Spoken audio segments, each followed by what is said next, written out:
On our 5th wedding anniversary, my husband handed me divorce papers while laughing, after being unemployed for 2 years and meeting a richer woman. He wished me luck, bragging he'd take me for everything. His face turned pale in court when he saw the plan I had for him instead. I'm 34, married to James who's 36. We've been together for 7 years and married for 5. When we first met, we were both working at the same tech startup. It was one of those instant connections where everything just clicked. After 2 years of dating, we got married in this amazing ceremony. Just family, close friends, the whole picture perfect deal. For the first 3 years, life was honestly incredible. We were both doing well in our careers, making great money and had just bought a cozy house outside of Seattle. We were even starting to talk about kids. James has always been ambitious, which is something I've admired about him, but sometimes his drive can border on stubbornness. Still, I always had his back. So when he came to me with this grand idea of starting his own software company, I wasn't totally surprised. He wanted to develop this app that would change how people interact with their smart homes. Basically some groundbreaking futuristic stuff. I was a little nervous about him quitting his job. I mean, $150,000 a year is nothing to sneeze at. But I wanted to support him. We had savings and I was still working, so we figured we could swing it. He promised me it would take 6 months to get a prototype ready and find investors. I thought, okay, we can do 6 months. But 6 months turned into a year and then a year turned into 2. Our savings? Almost gone. Meanwhile, I was covering everything: our mortgage, utilities, groceries, even his health insurance. I was working longer hours and cutting back on extras just to keep us afloat, and every time I asked how the app was coming along or if there was any investor interest, he'd get defensive. Like, I didn't get what it took to build a startup. Around year 2 of this startup journey, I started noticing weird changes in him. He was always out at these so-called networking events, sometimes 3 or 4 nights a week. He'd get dressed up in his best suit, like he was heading to a business meeting on Wall Street or something. When I'd ask about these events, he'd say they were essential for meeting investors and growing his network. But here's the kicker. He'd come home late, sometimes smelling like expensive perfume. I didn't think much of it at first. I trusted him. But as time went on and there was still no real progress on this app, I couldn't help but feel like something wasn't adding up. When I suggested he pick up a part-time job to help with expenses, he got annoyed and told me he needed to stay laser-focused on his vision. I tried to stay supportive, but I was exhausted. Physically, emotionally, financially, you name it. I was holding everything together while he chased what was starting to feel like a pipe dream. Last week was supposed to be a celebration, our 5th wedding anniversary. I had taken the day off work to make it special. I planned a nice dinner, something we hadn't done in a long time because of how tight money had been. I even went out of my way to get him a new laptop since he'd been complaining for months that his old one was too slow for coding. I thought maybe this could be a fresh start, a chance for us to reconnect and move forward. He came home around 6 that evening looking polished in a suit I didn't recognize. I remember being excited to surprise him with dinner on the laptop, but that feeling didn't last long. Before I could even say anything, he handed me a manila envelope. He was smiling like it was the best news ever. Inside the envelope were divorce papers. I just stood there, completely stunned, as he started explaining himself in the most casual way. Turns out, he'd been seeing someone else, Melissa, a 40-year-old venture capitalist he met at one of those networking events he was always attending. She apparently saw his potential and was going to fund his new startup. I couldn't even process what he was saying at first, but the more he talked, the worse it got. He admitted they'd been together for 8 months. The networking events he'd insisted were so critical, they were just dates with Melissa. And the cherry on top, he'd been using our joint credit card, my money, to fund their fancy nights out. Meanwhile, I was working extra hours cutting back on everything and scrambling to pay off that same credit card every month. What really broke me wasn't just the cheating, it was how smug he was about it. He made it clear that he wasn't just leaving me for Melissa. He planned to take half of everything we owned, including my retirement savings, because he believed he was entitled to it after sacrificing his career for his startup. The startup, by the way, he hadn't even worked on for over a year. But here's the thing. I've seen this coming. Not all of it, but enough to know something wasn't right. Over the past several months, I started noticing little red flags that didn't sit well with me. His defensiveness when I asked about the app, the vague answers about his networking events, the way his laptop was always shut whenever I came into the room. I didn't want to jump to conclusions, but I also couldn't ignore my gut. I started documenting everything. I kept records of every single expense I covered while he was building his dream. I tracked all the charges on our joint credit cards, including the ones that didn't add up. And 6 months ago, I went a step further. I installed cameras in our home office. That's when I got real confirmation. I caught him on video admitting to a friend that he wasn't working on the app at all. Instead, he was just biding his time while looking for a better option in the dating world. That was when I decided to protect myself. For the past 3 months, I'd been quietly meeting with one of Seattle's top divorce attorneys. Together, we built a solid case, financial record showing I had single-handedly supported us for 2 years, evidence of his infidelity and proof that he'd wasted marital assets on his affair. In Washington state, infidelity might not directly affect the divorce outcome, but wasting marital funds on an affair, that matters. The day after he handed me those divorce papers, I filed my own petition. Not only did I have the receipts, literally, but I also had a legal team ready to go. He thought he was blindsiding me. But the truth is, I've been preparing for this moment for months. When we showed up in court for the initial hearing, I could literally see the color drain from James's face. My lawyer laid out all the evidence, and when the judge heard how James had spent over $50,000 of my money on expensive dates, hotels, and lavish gifts for Melissa, his expression was priceless. The real gut punch came when the judge took particular interest in the footage I had of James admitting to manipulating me. He thought he could pull one over on me, but the tables had turned. The court ruled in my favor, granting me temporary control of our joint assets. That meant freezing our accounts and keeping the house for now. I'll admit, part of me felt a huge sense of relief, at least for the time being. I could breathe without worrying about him draining every last penny while I was left holding the bag. Since the hearing, though, things have gotten even crazier. I found out that James had been inflating the seriousness of his relationship with Melissa. Yes, she's wealthy, but here's the twist. She's married too. When her husband found out about the affair, he threatened to cut off all financial support that James had hoped to rely on. So just like that, Melissa ghosted him completely. She left him high and dry with nothing. Now, James has been blowing up my phone nonstop, sending a mix of messages. One minute he's begging me for forgiveness, saying he'll do anything to fix things. The next, he's threatening to destroy me if I don't withdraw my divorce petition. It's honestly exhausting. He's been crashing on his friend's couch claiming he's broke and can't afford a lawyer because I froze our joint accounts, something I was legally allowed to do, by the way.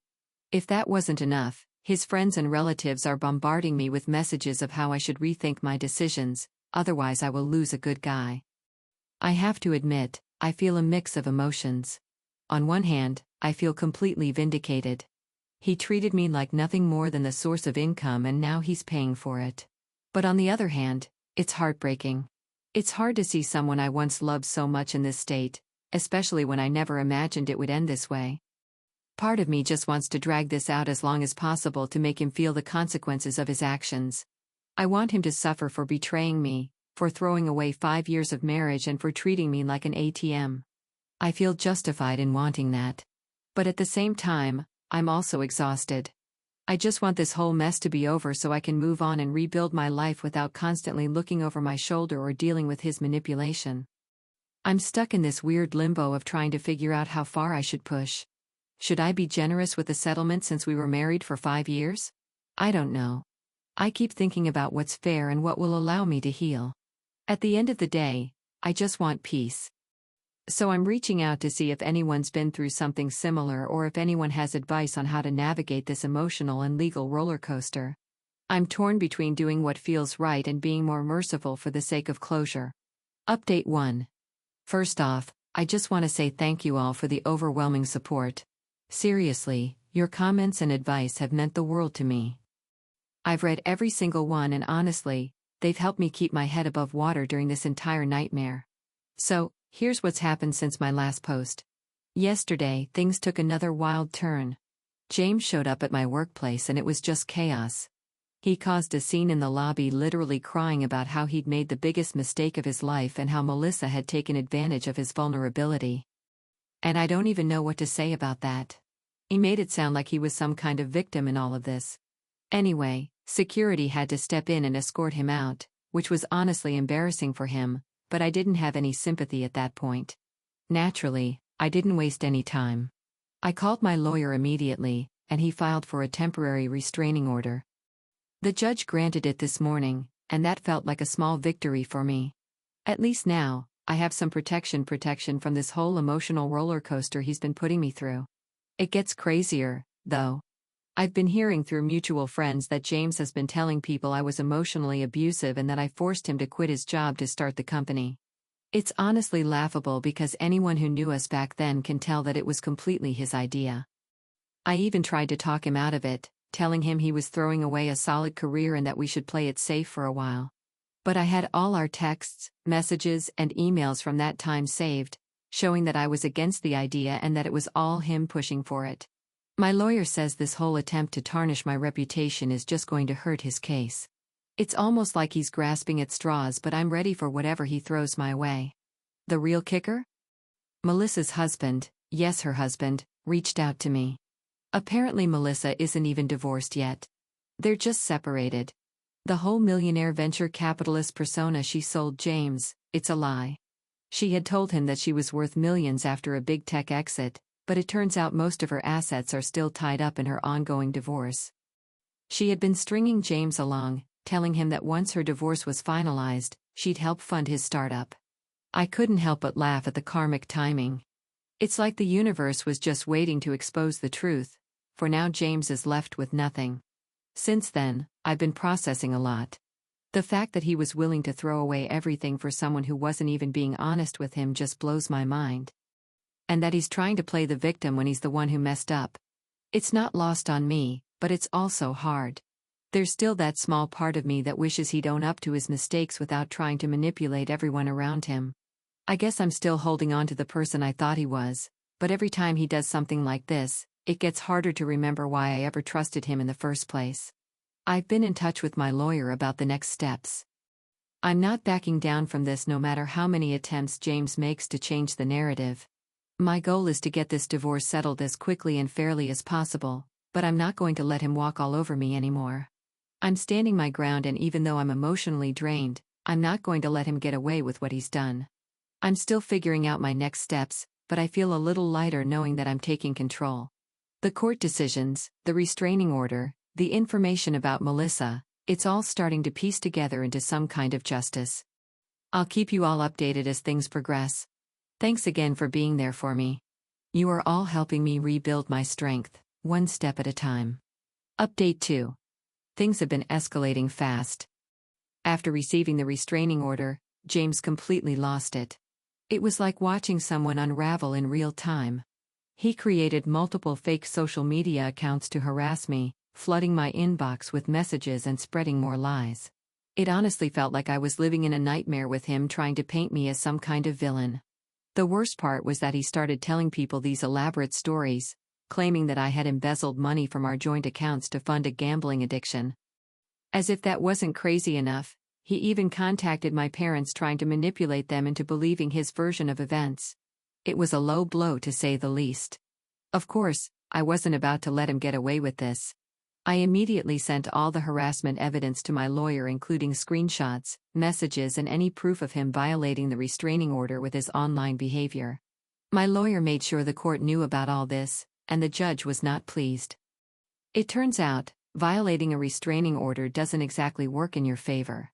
We've got another hearing scheduled for next week where my lawyer will be pushing for James to pay my legal fees because of all the nonsense he's put me through. Honestly, I am just ready for this to be over. But part of me also wants him to feel the full weight of his actions.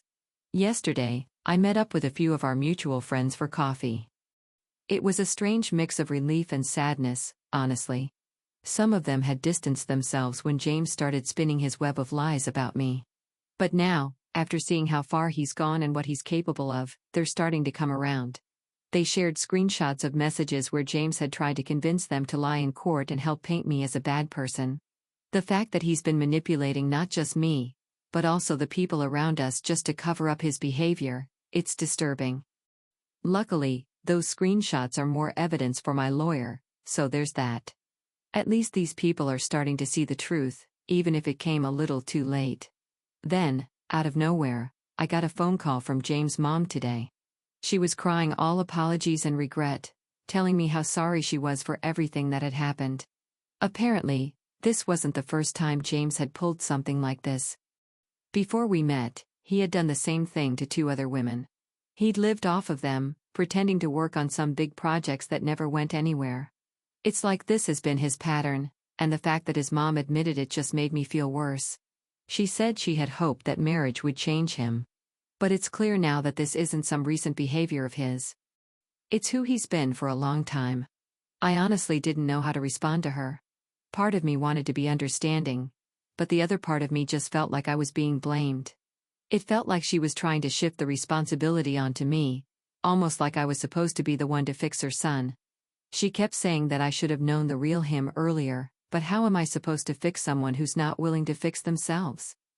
It wasn't my job to take on the role of his therapist or his emotional caretaker. All I wanted was a partner, someone who would show up for me, not someone I constantly had to pick up after and drag along. It's honestly mind-boggling how after everything, she thought I should just accept this as his nature and somehow make peace with it. It was like she was expecting me to forgive him even though he was still making excuses for his actions.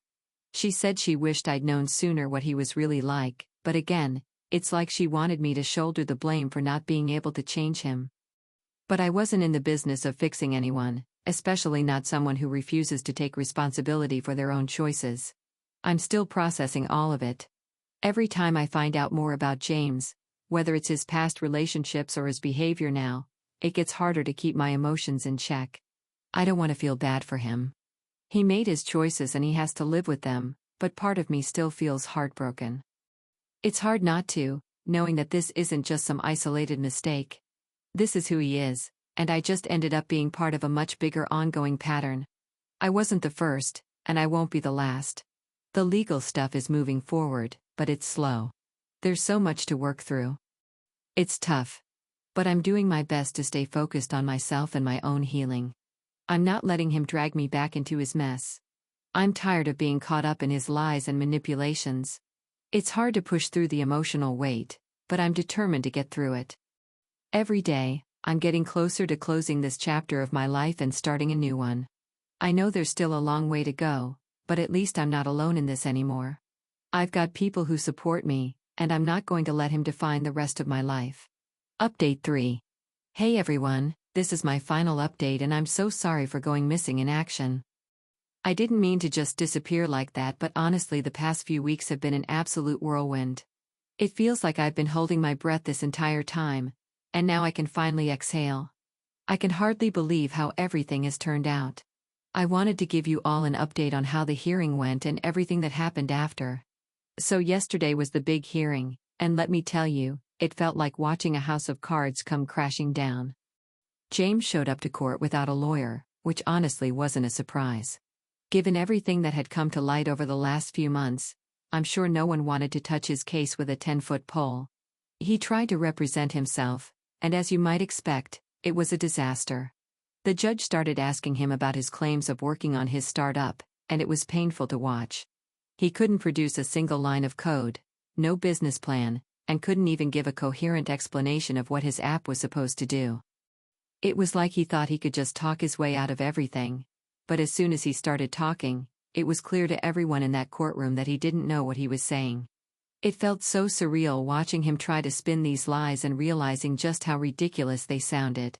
There was no one buying his story, not the judge, not the court, not anyone. It was honestly almost embarrassing for him. Then came his attempt to explain the $50,000 he spent on Melissa. He called it business development expenses, like that was supposed to justify everything. The judge didn't even blink before shooting that down. It was immediately called out for what it was, an outright misuse of our joint funds. I could feel a weight lifting off my shoulders as I watched James fumble and fail to back up anything he'd said. Every time he tried to explain himself, he just tangled himself in his lies more and more. It was like watching someone unravel right in front of you, and I honestly couldn't help but feel a mix of pity and satisfaction at the same time. He'd gotten away with so much for so long, but this time, it was all catching up to him. And then came the ruling. I don't think I've ever felt so relieved in my life. I honestly couldn't believe it. It exceeded even my lawyer's expectations. The judge ruled that I get to keep our house, which was a huge relief. And my retirement savings are safe too. But the real shocker, James was ordered to repay me a whopping $157,000. That's the total amount I've spent supporting him in his affair over the past 2 years. Everything from covering his expenses to my legal fees. The judge was very clear about it, citing James' profound dishonesty and calculated financial exploitation as the main reasons for the ruling. Hearing that, it felt like the universe had finally righted a wrong. For once, it wasn't me getting screwed over. For once, I wasn't the one being punished for someone else's actions. I felt like I could finally breathe. It was like all the emotional and financial weight I'd been carrying for so long had been lifted. It wasn't just about the money, though that certainly helped, but it was more about the justice of it all. After everything he'd put me through, the lies, the manipulation, the betrayal, it felt good to have something go in my favor for a change. I finally felt like I was getting some closure, even if it's still a long road ahead. The judge's ruling was a clear message. James had tried to take advantage of me, and it wasn't going to work. The fact that he's being held accountable for his actions is such a powerful feeling. It's like, for the first time, I'm not the one being treated like the villain. On top of all of that, the restraining order was extended for another year, and James was ordered to undergo counseling before it could be lifted. To be honest, I didn't really care about the counseling. It's not like it would magically make him a better person. But hearing that it was part of the ruling felt like some kind of cosmic justice. James was going to be forced to face some kind of accountability for his actions, even if it was just a small step in the right direction. As for James's mother, she was there too. And, well, let's just say I wasn't expecting what happened next. After everything went down in court, she came up to me, hugged me, and said, "You dodged a bullet." And I'm not going to lie, that caught me off guard. It's not like I expected her to apologize or offer any kind of sympathy for what I had gone through. But hearing her say that in a weird way felt like a weight had been lifted. It was like even she knew how bad things have gotten and how much I had been manipulated. She's helping him move to Arizona to live with his sister and, according to her, get his life together. I honestly couldn't care less what he does at this point, but I'm glad he'll be out of my life for good. So that's where we are now. The divorce will be finalized in 90 days. And although part of me can't quite believe how quickly everything has turned around, another part of me feels like I've been holding my breath for far too long. I can finally breathe again. And for the first time in ages, I feel like I have a sense of control over my life. It's hard to put into words how freeing that feeling is. I still have moments where I think about the what-ifs. What could have been if things had worked out differently? But I'm slowly starting to realize that I'm better off without someone who could treat me with such calculated cruelty. Since the hearing, I've been focusing a lot on healing and rebuilding my future. I've enrolled in a master's program in cybersecurity. It's something I've always wanted to do, but I had put it on the back burner because James always said it was a waste of money. He didn't understand why I would want to pursue something like that. But now that I'm free of him, I'm finally pursuing my own dreams. I've already started some of the coursework, and honestly, it feels so empowering. For the first time in a long time, I'm doing something just for me. To everyone who has supported me through this journey, I can't thank you enough. Your kind words, advice and encouragement have kept me going when I felt like I was on the verge of giving up. You reminded me that I'm not alone and that I deserve better than what James was offering. To those who shared similar stories, thank you for making me realize that this kind of manipulation and betrayal is something that happens to many of us.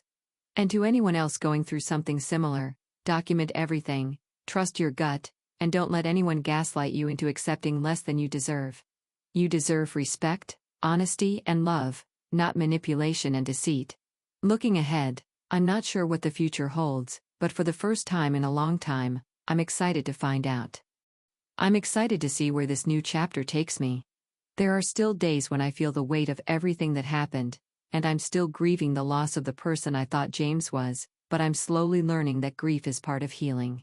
I'm learning to let go of the idea of who I thought he was and embrace the reality of who I am now. It's freeing to let go of that false hope and accept that some things just weren't meant to be. I don't know what the next few months or years will bring, but I know this. I'm going to make the most of my life. I'm going to focus on my career, my passions, and my well-being. I'm going to surround myself with people who support me and lift me up. I'm done with people who try to take advantage of my kindness and generosity. I know what I'm worth, and I'm never going to let anyone make me feel small again.